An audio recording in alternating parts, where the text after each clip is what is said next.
People always want to know, is there on stage, off stage, Brian Warner, Marilyn Manson? I think the best way to look at it for me is I write and create art and make statements a lot of times for people that I know, and I spend most of my life on stage or in front of a camera saying them to strangers.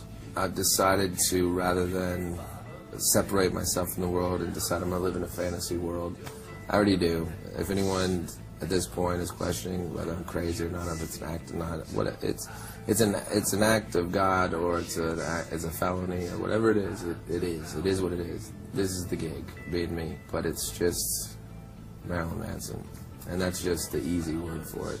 If you want the long version of it, then you're gonna have to have anal sex with me.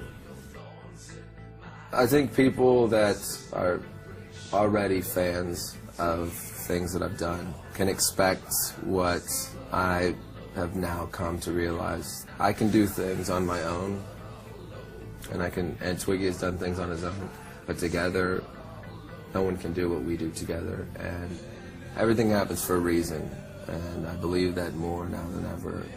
Whatever he did when we were apart, he became more capable of expressing through an instrument his emotions, and I think that I became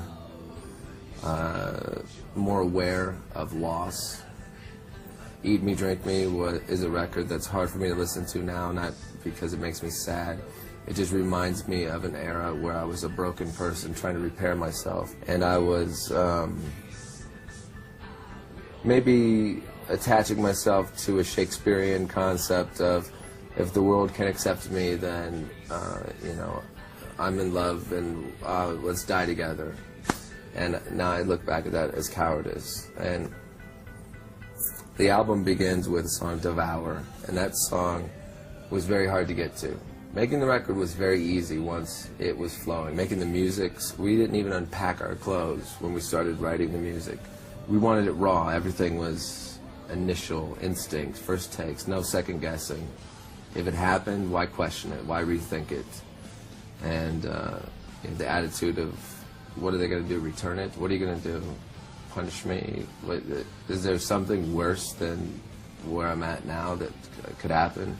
Is there a prison that is worse than the one I'm in, that I put myself in? This is the record we always wanted to make.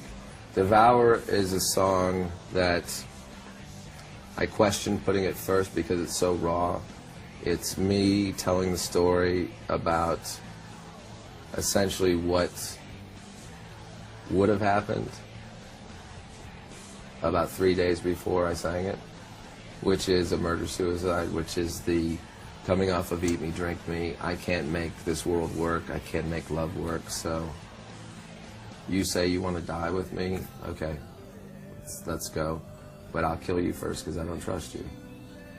And that's as much as I'll go into the story, but that's not metaphorical, that's honest.